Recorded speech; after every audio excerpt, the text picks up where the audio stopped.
Hello friends, welcome to my channel the banking society. अगर आप मेरे चैनल पर नए आए हैं तो प्लीज़ मेरे चैनल को सब्सक्राइब कर दें।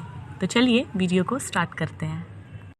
तो फ्रेंड्स, हमने जो आरआरबी पीओ मेंस की चेकलिस्ट सीरीज स्टार्ट की है फॉर हिंदी लैंग्वेज, उसका जो है आज डे 3 होने वाला है। आई होप आपने डे 1 और डे 2 की जो चेकलिस्ट थी उसको कंप्लीट कर लिया होगा। डे 3 पे हम लोग कुछ एक्स्ट्रा करेंगे क्योंकि हमारा एग्ज़ाम काफ़ी नज़दीक आ गया है। तो चलिए देखते हैं। तो फर्स्ट ऑफ ऑल हम हर दिन की तरह आज अपने चेकलिस्ट में ऐड करेंगे न्यूज़पेपर को। जो एडिटोरियल वगैरह हम लोग पढ़ते थे या आर्टिकल पढ़ते थे, तो मैं न्यूज़पेपर का एक बहुत अच्छा मेरे को न्यूज़ मिला 20 दिसंबर के डेट में, उसको देखेंगे। इस न्यूज़ की जो लैंग्वेज है वो काफ़ी एग्ज़ाम रेलेवेंट है। एग्ज़ाम में इसी तरीके के सभ्यता, साहित्य, इस तरीके के जो टॉपिक्स होते हैं इस पे एक पैसेज आता ही आता है। तो ये न्यूज़ आप रीड कर सकते हो, जैसा कि आप देख सकते हो ये 20 दिसंबर के डेट में है। पिछले दिन वाले आपको पीडीएफ में ये मिल जाएगा। यहाँ पे ये जो न्यूज़ है, एकजुटता से ही बचेगा मानव सभ्यता का अस्तित्व। तो इसको आपको बस रीड करना है जैसे बाकी दिन आप करते हो। और साइड में कॉर्नर में ये जो आपको दिख रहा है ना, ये बहुत अच्छा मेरे को आर्टिकल लगा। आप इसको भी एक बार रीड कर लेना, क्योंकि जो शॉर्ट वाला पैसेज होता है या अनुच्छेद में रिक्त स्थान की पूर्ति, उसमें इस तरीके के ही लैंग्वेज से वो लोग फिल इन द ब्लैंक्स वगैरह बनाते हैं। तो आप इसको पढ़ सकते हो। अदरवाइज आपको जो सही लग रहा हो आप पढ़ो, कोई मैंडेटरी नहीं है कि आप इसी को पढ़ो, जस्ट मेरा ये सजेशन था। सेकंड चीज़ हमारे चेकलिस्ट में होने वाली है अपठित गद्यांश का जो टॉपिक है। आज क्या करना है हमें, अपठित गद्यांश के दो टॉपिक्स को पढ़ने हैं पीडीएफ से। बुक की जो मैंने पीडीएफ बताई थी आपको, या अगर आपके पास बुक है तो वो आप पढ़ सकते हो वहाँ से। उसमें से जो भी आपको अच्छा लग रहा है या टॉपिक, उसमें मैंने देखा जो नंबर 2 है एक, वो चैप्टर 18 में है। जैसा आपको मैं दिखा देती हूँ यहाँ पे। जैसा कि आप स्क्रीन पे देख रहे हो, पाठ बोधन है। यहाँ पे ये जो सेकंड नंबर का पैसेज है ना, ये सही है, ये एग्ज़ाम लेवल है, एग्ज़ाम रेलेवेंट है। आप इसके क्वेश्चंस के साथ साथ इसकी प्रैक्टिस करना। इसमें बहुत सारे पैसेज दिए हुए हैं तो कहीं और जाने की ज़रूरत नहीं है आपको। इसमें से कोई भी दो आप उठाकर रीड करो, उसके क्वेश्चन को लगाओ, फिर आंसर चेक करो कितने मार्क्स आ रहे हैं। अगली चीज़ जो हम चेकलिस्ट में ऐड करेंगे वो होने वाला है यूट्यूब से। हम लोग को यूट्यूब से एक प्रैक्टिस सेट, किसी भी प्रैक्टिस सेट से प्रैक्टिस करनी है। मैंने बहुत सारे प्रैक्टिस सेट्स देखे, उसमें से मुझे ये एक सही लगा।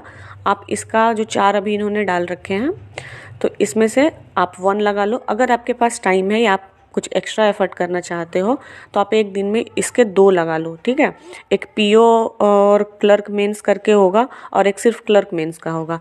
तो जो फर्स्ट वाला सीरीज़ है ना, वो पीओ या क्लर्क वाला, वो तो आपको लगाना ही लगाना है। अगर आपके पास टाइम है तो आप इसका 2 लगा लो। और इसको देखना नहीं है, जब स्क्रीन पे क्वेश्चन आए तो उसको पॉज करके खुद से सॉल्व करना है, ठीक है। और फिर आंसर देखना है कि मैंने सही लगाया है कि नहीं। यूट्यूब से प्रैक्टिस इसी तरीके से होती है, बस क्लासेस देखने से कुछ नहीं होता है। आपको खुद उसमें इन्वॉल्व होना पड़ता है, खुद से उसको प्रैक्टिस करना होता है। अब चौथी चीज़ जो होने वाली है वो है अनेक शब्दों के बदले एक शब्द। इसको ही इंग्लिश में हम लोग 1 वर्ड सब्स्टिट्यूशन बोलते हैं। इससे भी एग्ज़ाम में क्वेश्चंस आते हैं।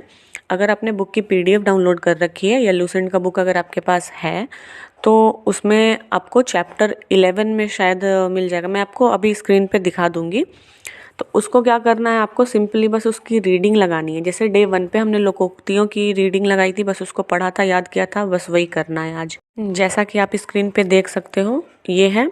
ये बहुत इजी है, बस पढ़ोगे आप एक बार, बस ध्यान आ जाएगा आपको, ठीक है। बहुत सारे लंबे लंबे ऐसे फ्रेजेस होते हैं, उसके बदले आपको बस एक वर्ड क्या है वो ध्यान रखना है। अब अगली चीज़ मैं इसमें इंक्लूड करना चाहूँगी वाक्य त्रुटि की प्रैक्टिस। ये आप पीडीएफ से भी कर सकते हो या फिर आप यूट्यूब से करते हो। जैसा कि आप स्क्रीन पे देख सकते हो, ये हर्षल अग्रवाल सर की क्लास है 50 क्वेश्चंस में की, इसमें प्रैक्टिस आप कर सकते हो। आपको इसमें भी वही काम करना है, क्वेश्चन को पॉज करना है, खुद से उसको पहले सॉल्व करना है, उसके बाद देखना है कि सही आंसर क्या है। बाकी आप कहीं से भी प्रैक्टिस करो, प्लीज़ इसको ये मत लेना कि मैं किसी को प्रमोट कर रही हूँ या कुछ भी। जस्ट आपको इजीली कहाँ ये चीज़ अवेलेबल हो जाएगा और अच्छे लेवल का हो जाएगा तो फिर क्यों ही वो उतना सोचना।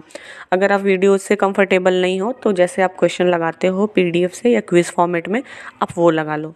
तो अगली चीज़ हम चेकलिस्ट में ऐड करने वाले हैं वो होने वाला है ऑफ कोर्स हमारा सेक्शनल मॉक, जो कि डेली बेसिस पे करना ही करना है आपको। उसमें फिर मार्क्स आपको देखने हैं कैसे आ रहे हैं और प्रॉपर एनालिसिस करना है। एट लास्ट मैं इसमें ऐड करना चाहूँगी वाक्य क्रम को, सेंटेंस सीक्वेंस।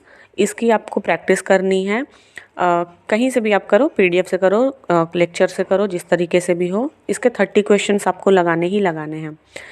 और देखो हिंदी सेक्शन जो है इसके 40 क्वेश्चंस आते हैं 40 मार्क्स के, तो एटलीस्ट आप दिन भर में 2 घंटे तो निकाल ही सकते हो इसके लिए। क्योंकि बाकी जितने मैंने पहले ही बोला था, जितने भी बाकी आप सेक्शंस को टाइम दे रहे हो, 2-3 घंटे तो रीजनिंग को देते ही हो, क्वांट को देते ही हो, तो कम से कम तो लैंग्वेज पेपर के लिए 2 घंटे निकाल ही लो। इसमें सच में ईजी है स्कोर करना। आप क्वांट रीजनिंग में या जो भी सेक्शन है उसमें टाइम भी दोगे और वो एग्ज़ाम में किस लेवल का आ रहा है, उस टाइम माइंड क्लिक कर रहा है कि नहीं कर रहा है, वो हम लोग को नहीं पता। लेकिन हिंदी में तो पता है लैंग्वेज से ही पेपर आएगा, बस लैंग्वेज की अंडरस्टैंडिंग अगर हमारी सही है तो क्वेश्चन सही है। तो क्यों ना इस पे भी 2 घंटे एफर्ट डाल ही लें। अब एग्ज़ाम के 1 वीक पहले, 5 दिन पहले यार थोड़ा तो करो अच्छे से। आई होप आपको ये चेकलिस्ट सीरीज़ पसंद आ रही होगी। अगर आपको कोई भी क्वेरी हो तो प्लीज़ मेरे से आप पूछ लो। और थैंक यू सो मच।